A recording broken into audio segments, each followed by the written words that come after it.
हरियाणा की हर अपडेट के लिए बेल आइकन दबाएं और सब्सक्राइब करें STV हरियाणा न्यूज। नमस्कार, हरियाणा न्यूज देख रहे हैं आप और मैं हूं आपके साथ सोनिया सतनेता। आपका जिला आपके खबर बुलेटिन में खबरों की शुरुआत करते हैं।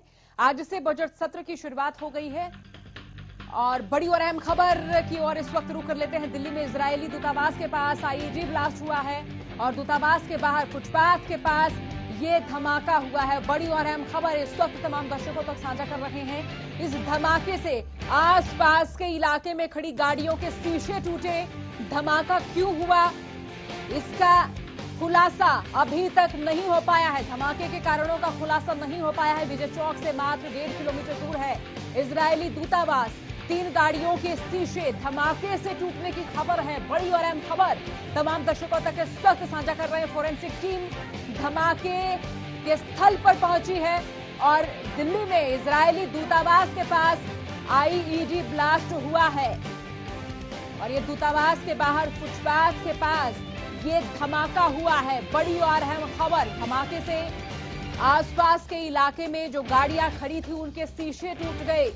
तो ये बड़ी और अहम खबर तमाम दर्शकों तक इस वक्त साझा कर रहे हैं। जानकारी दे दें, विजय चौक से 1.5 किलोमीटर दूर है इजराइल। चलिए इसे भी चेक और बड़ी और अहम खबर के रुख लेते हैं। एक और बड़ी खबर तमाम दर्शकों तक इस वक्त साझा कर रहे हैं जो कि चंडीगढ़ से सामने आ रही है। हरियाणा में सरकार ने स्कूल खोलने का फैसला किया है। हरियाणा में सरकार ने स्कूल खोलने का फैसला किया। 1 फरवरी से 6ठी से लेकर 8वीं कक्षा तक के स्कूल खुलेंगे। रोजाना 3 घंटे तक स्कूल खोलने के आदेश जारी किए गए हैं। ये बड़ी और अहम खबर, सुबह 10 से दोपहर 1:30 बजे तक स्कूल खुले रहेंगे। बड़ी और अहम खबर इस वक्त तमाम दर्शकों तक साझा कर रहे हैं। सरकारी और गैर सरकारी स्कूलों को ये आदेश जारी किए गए हैं। स्कूलों में फिलहाल मिड डे मील नहीं मिलेगा। कोरोना के चलते ये एहतियात बरतने के आदेश दिए गए हैं। हरियाणा में सरकार ने स्कूल खोलने का फैसला किया है। जानकारी देते 1 फरवरी से 6ठी से लेकर 8वीं कक्षा तक के स्कूल खुलेंगे और आपको ये भी जानकारी देते हैं कि रोजाना 3 घंटे तक स्कूल खोलने के आदेश जारी किए गए हैं ताकि छात्र यहां पर आए, अध्यापकों से, अपने शिक्षकों से वो जो उनकी पढ़ाई बाधित रही उन्हें दोबारा सुचारू रूप से शुरू कर सकें। ये आदेश तमाम सरकारी और प्राइवेट स्कूलों को जारी किए गए हैं। हालांकि अभी फिलहाल मिड डे मील छात्रों को नहीं दिया जाएगा क्योंकि कोरोना के चलते ये एहतियात दी गई है और तमाम जो निर्देश हैं वो भी पालन करने होंगे। कोरोना के बीच में जिस तरह से ये स्कूल खोलने का आदेश जारी किया गया है, इसको लेकर भी एहतियात बरतने के आदेश भी प्रशासन की ओर से जारी किए गए हैं। सरकार की ओर से तमाम विद्यालयों को एहतियात बरतने का निर्देश भी दिया गया है। तो सरकारी और प्राइवेट स्कूलों को आदेश दिए हैं। स्कूलों में फिलहाल मिड डे मील नहीं मिलेगा। 6ठी से लेकर 8वीं तक के जो स्कूल हैं वो खोले जाएंगे। जानकारी दे दें कि 9वीं से लेकर 12वीं तक के जो स्कूल हैं वो खोलने के आदेश जारी किए जा चुके हैं और ये 6ठी से लेकर 8वीं क्लास तक के जो स्कूल खुलेंगे ये रोजाना 3 घंटे तक खुले रहेंगे।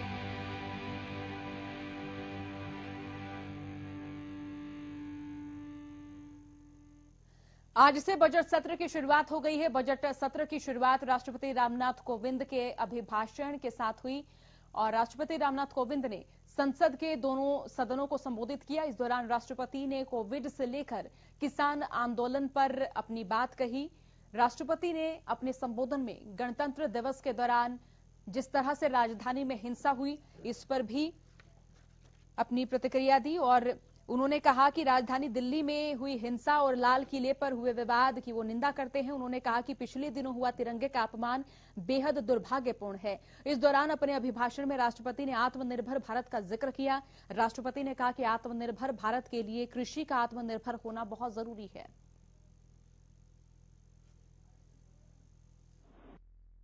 व्यापक विमर्श के बाद संसद ने 7 महीने पूर्व 3 महत्वपूर्ण कृषि सुधार, कृषक उपज व्यापार और कृषक संवर्धन और सरलीकरण विधेयक, कृषि सशक्तिकरण और संरक्षण, कीमत आश्वासन और कृषि सेवा करार विधेयक और आवश्यक वस्तु संशोधन विधेयक पारित किए हैं। इन कृषि सुधारों का सबसे बड़ा लाभ भी 10 करोड़ से अधिक छोटे किसानों को तुरंत मिलना शुरू हुआ। 3 नए कृषि कानून बनने से पहले पुरानी व्यवस्थाओं के तहत जो अधिकार थे तथा जो सुविधाएं थी उनमें कहीं कोई कमी नहीं की गई है, बल्कि इन कृषि सुधारों के जरिए सरकार ने किसानों को नई सुविधाएं उपलब्ध कराने के साथ साथ नए अधिकार भी दिए हैं।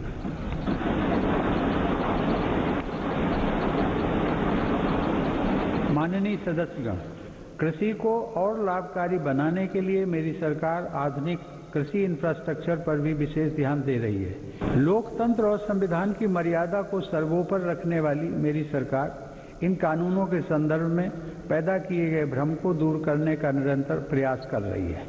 मेरी सरकार ने लोकतंत्र में अभिव्यक्ति की आजादी और शांतिपूर्ण आंदोलनों का हमेशा सम्मान किया है, लेकिन पिछले दिनों हुआ तिरंगे और गणतंत्र दिवस जैसे पवित्र दिन का अपमान बहुत दुर्भाग्यपूर्ण है। जो संविधान हमें अभिव्यक्ति की आजादी का अधिकार देता है, वही संविधान हमें सिखाता है कि कानून और नियम का भी उतनी ही गंभीरता से पालन करना चाहिए। एक तरफ कोरोना जैसी वैश्विक महामारी, दूसरी तरफ अनेक राज्यों में बाढ़, कभी अनेक राज्यों में भूकंप, तो कभी बड़े बड़े साइक्लोन, टिड्डी दल के हमले से लेकर बर्ड फ्लू तक देशवासियों ने हर आपदा का डटकर सामना किया है। इसी काल में सीमा पर भी अप्रत्याशित तनाव बढ़ा। इतनी आपदाओं से, इतने मोर्चों पर देश एक साथ लड़ा और हर कसौटी पर खरा उतरा। कोरोना काल में बनी वैश्विक परिस्थितियों ने, जब हर देश की प्राथमिकता उसकी अपनी जरूरतें थी, हमें ये याद दिलाया है कि आत्मनिर्भर भारत का निर्माण क्यों इतना महत्वपूर्ण है। इस दौरान भारत ने बहुत ही कम समय में 2200 से अधिक प्रयोगशालाओं का नेटवर्क बनाकर, हजारों वेंटिलेटर्स का निर्माण करके, पीपीई किट से लेकर टेस्ट किट बनाने तक में आत्मनिर्भरता हासिल करके अपनी वैज्ञानिक क्षमता, अपनी तकनीकी दक्षता और अपने मजबूत स्टार्टअप इकोसिस्टम का भी परिचय दिया है। हमारे लिए यह और भी गर्व की बात है कि आज भारत दुनिया का सबसे बड़ा टीकाकरण अभियान चला रहा है। इस प्रोग्राम की दोनों वैक्सीन भारत में ही निर्मित हैं। आत्मनिर्भर भारत अभियान केवल भारत में निर्माण तक ही सीमित नहीं है, बल्कि यह भारत के हर नागरिक का जीवन स्तर ऊपर उठाने तथा देश का आत्मविश्वास बढ़ाने का भी अभियान है। आत्मनिर्भर भारत का हमारा लक्ष्य आत्मनिर्भर कृषि से और सशक्त होगा। इसी सोच के साथ सरकार ने बीते 6 वर्षों में बीज से लेकर बाजार तक हर व्यवस्था में सकारात्मक परिवर्तन का प्रयास किया है, ताकि भारतीय कृषि आधुनिक भी बने और कृषि का विस्तार भी हो। इन्हीं प्रयासों के क्रम में मेरी सरकार ने स्वामीनाथन आयोग की सिफारिशों को लागू करते हुए लागत से 1.5 गुना एमएसपी देने का फैसला भी किया। राष्ट्रपति के अभिभाषण की बड़ी बातें। देश में कोरोना का ग्राफ तेजी से गिरा और इसी के साथ उन्होंने कहा कि भारत किसी चुनौती के आगे नहीं झुकेगा। भारत ने हर चुनौती का सामना किया है। सरकार ने सभी गरीबों का ख्याल रखा। बजट सत्र के दौरान राष्ट्रपति के अभिभाषण की बड़ी बातें, रिकॉर्ड आर्थिक पैकेज का ऐलान किया। लोगों के खातों में सीधी राशि पहुंचाई गई। कोरोना काल में हमने कई योजनाएं चलाई जो कि जन जन तक पहुंची।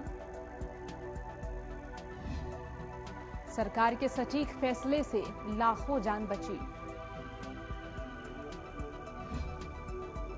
दुनिया का सबसे बड़ा टीकाकरण अभियान जारी है। तो वैक्सीनेशन को लेकर उन्होंने कहा यह सबसे बड़ा अभियान जारी है। उन्होंने कहा आयुर्वेद को ये सरकार बढ़ावा दे रही है। सरकार ने 22 नए एम्स को मंजूरी दी है।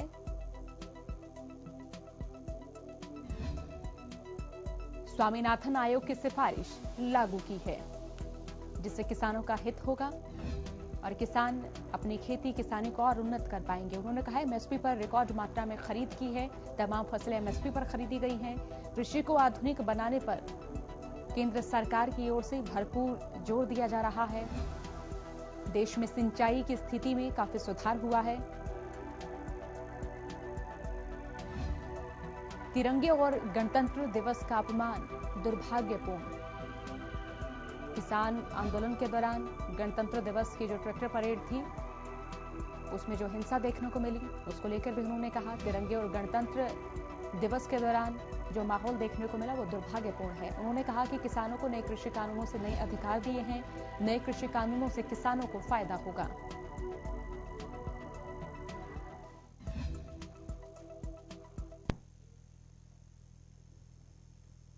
संसद के बजट सत्र की शुरुआत हो चुकी है। बजट सत्र की शुरुआत राष्ट्रपति रामनाथ कोविंद के अभिभाषण से हुई, लेकिन इससे पहले प्रधानमंत्री नरेंद्र मोदी ने संसद परिसर में मीडिया को संबोधित किया। इस दौरान प्रधानमंत्री मोदी ने कहा कि इस दशक का पहला सत्र आज से शुरू हो रहा है। भारत के उज्जवल भविष्य के लिए ये दशक बहुत महत्वपूर्ण है और इसीलिए आजादी के दीवानों ने जो सपने देखे थे उन सपनों को पूरा करने के लिए राष्ट्र के सामने एक सुनहरा अवसर है।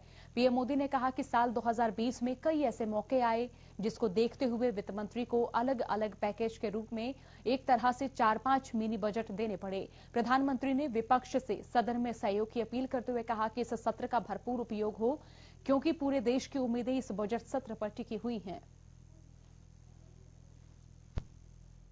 इस दशक का आज ये पहला सत्र प्रारंभ हो रहा है। भारत के उज्जवल भविष्य के लिए ये दशक बहुत ही महत्वपूर्ण है और इसलिए प्रारंभ से ही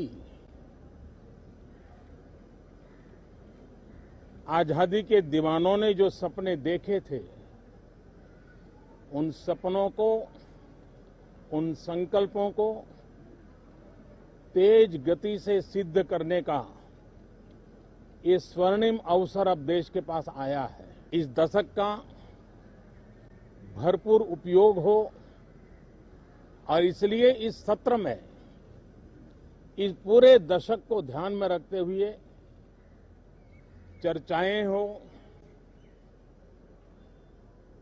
सभी प्रकार के विचारों की प्रस्तुति हो। मुझे विश्वास है कि जिस आशा और अपेक्षा के साथ देश के कोटि कोटि जनों ने हम सबको संसद में भेजा है, हम संसद के इस पवित्र स्थान का भरपूर उपयोग करते हुए लोकतंत्र की सभी मर्यादाओं का पालन करते हुए जन आकांक्षाओं की पूर्ति के लिए अपने योगदान में पीछे नहीं रहेंगे, ये मुझे पूरा विश्वास है। सभी सांसद इस सत्र को और अधिक उत्तम बनाएंगे, ये मेरा पूरा विश्वास है।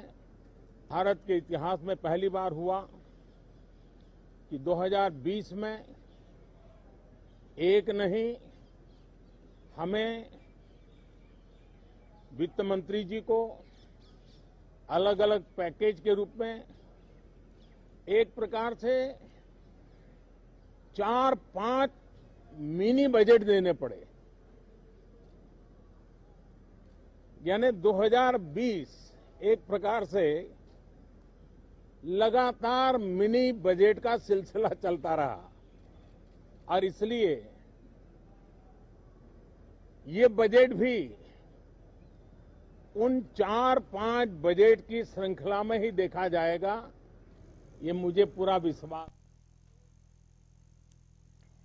दिल्ली यूपी के गाजीपुर बॉर्डर से किसान आंदोलन एक बार फिर अपनी मांग को लेकर मजबूती से आगे बढ़ रहा है।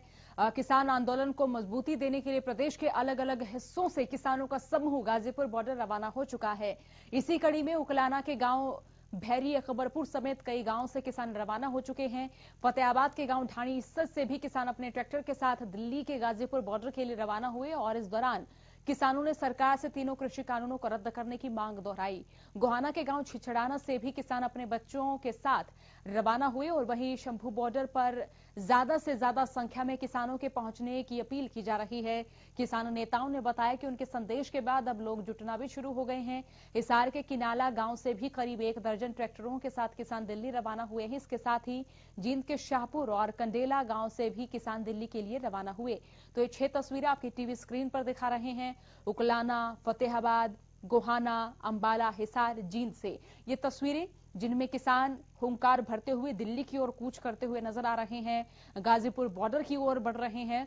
और उकलाना से तस्वीर देखिए जहां किसान पंचायत कर ये निर्णय करते हुए नजर आ रहे हैं कि वो गाजीपुर बॉर्डर की ओर कूच करेंगे।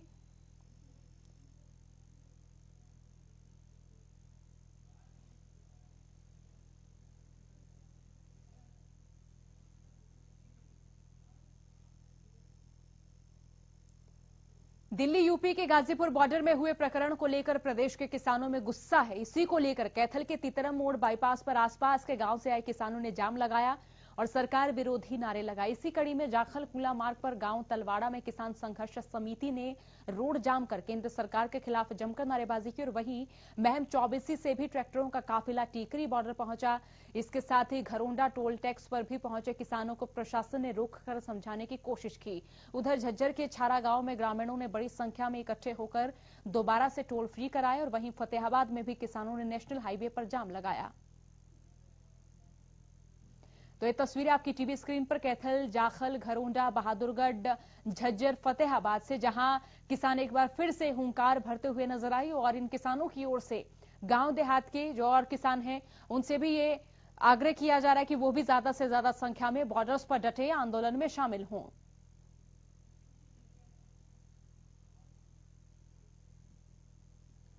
हरियाणा में फिर मोबाइल इंटरनेट सेवा बंद होगी। दरअसल प्रदेश के 17 जिलों में हरियाणा सरकार की ओर से तुरंत प्रभाव से नेट बंद करने के आदेश जारी किए गए हैं। इनमें अंबाला, यमुनानगर, कुरुक्षेत्र, करनाल, कैथल में इंटरनेट बंद करने के आदेश दिए गए हैं। इसके अलावा पानीपत, हिसार, जींद, रोहतक, भिवानी में भी इंटरनेट बंद के निर्देश दिए हैं। इसके अलावा चरखी दादरी, फतेहाबाद, रेवाड़ी और सिरसा में इंटरनेट बंद करने के आदेश जारी किए गए हैं। बता दें कि वॉइस कॉल को छोड़कर इंटरनेट बंद करने के आदेश हैं। 30 जनवरी शाम 5 बजे तक के लिए इंटरनेट बंद करने का फैसला लिया गया है।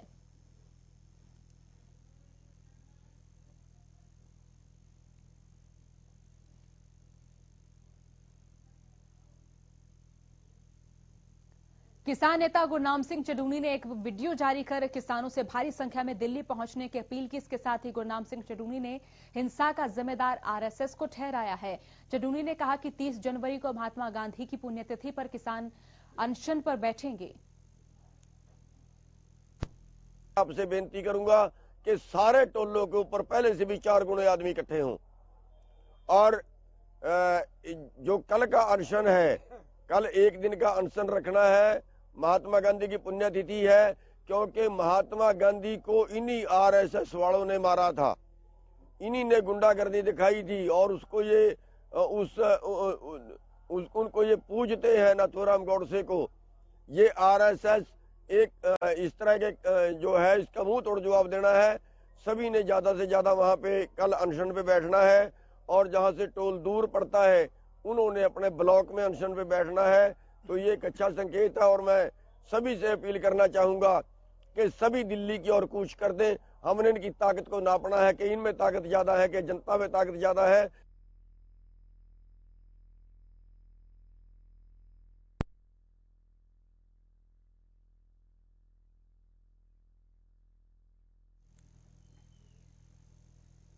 वहीं गाजीपुर बॉर्डर पर प्रशासन की कार्रवाई पर पूर्व सीएम भूपेंद्र सिंह हुड्डा ने अपनी प्रतिक्रिया दी है। हुड्डा ने कहा कि सरकार को टकराव की स्थिति से बचना चाहिए। उन्होंने कहा कि सरकार को तुरंत प्रभाव से कृषि कानूनों को वापस करना चाहिए। वहीं अभय चौटाला के इस्तीफे पर कटाक्ष करते हुए भूपेंद्र सिंह हुड्डा ने कहा कि अभय चौटाला ने किसानों को कमजोर करने का काम किया है। मैं बार बार का शुरू से कह रहा हूँ, ये जो कानून है ये किसान के हित के नहीं है, तो ये सरकार को उन कानून मुझे वापस लेना चाहिए, क्योंकि किसान के को जो है एमएसपी की बात है और है उसको ये आशंकाएं हैं कि ये कानून आने से उनका बड़ा भारी नुकसान होगा और उनके हित में नहीं है। तो कानून सरकार को वापस लेना चाहिए। सरकार को ऐसा कोई कार्य नहीं करना चाहिए जिससे टकराव बढ़े। टकराव वो अवॉइड करना चाहिए टकराव कोई अच्छी बात नहीं है। लोगों को जो कानून है उसको वापस लें और लोगों से बात करें बातचीत के द्वारा। वहीं गाजीपुर बॉर्डर के हालातों के बाद सियासी गलियारों में भी हलचल एक बार फिर से तेज हो गई है। इनेलो नेता अभय चौटाला ने किसान आंदोलन को समर्थन देने के लिए गाजीपुर बॉर्डर जाने का ऐलान किया है।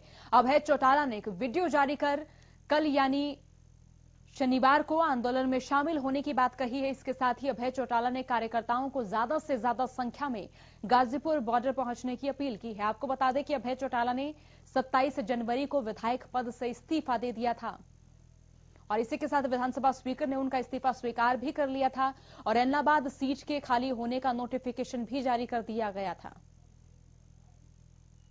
कि किसानों से आग्रह करना चाह रहा हूं और कहना चाहता हूं कि आप जिस तरह से गाजीपुर के अंदर किसान का अपमान किया गया, जिस तरह से टिकैत साहब के साथ यूपी की पुलिस ने व्यवहार किया, हमें शांत प्रिय ढंग से कैसे इस आंदोलन को जीतना है, इसके लिए बड़ी संख्या में जहां ये प्रचार और प्रसार फैलाया जा रहा है, सरकार की तरफ से कहा जा रहा है कि अब किसान आंदोलन खत्म हो रहा है, इस आंदोलन को और ज़्यादा मजबूत करने के लिए आप बड़ी संख्या में टिकरी के बॉर्डर पे, सिंगू के बॉर्डर के ऊपर, आप गाजीपुर के बॉर्डर के ऊपर पहुंचो। मैं कल अम्बाड़ा से चलूँगा और अम्बाड़ा से चल कर के सुबह 9 बजे मैं भी 12 बजे कल गाजीपुर पहुंचूंगा। मैं यकीन करता हूं, मैं उम्मीद करता हूं आपसे कि आप बहुत बड़ी संख्या में वहां पे पहुंचेंगे। और जेजेपी नेता और इंसो के राष्ट्रीय अध्यक्ष दिग्विजय चौटाला ने किसान नेता राकेश टिकैत का समर्थन किया है।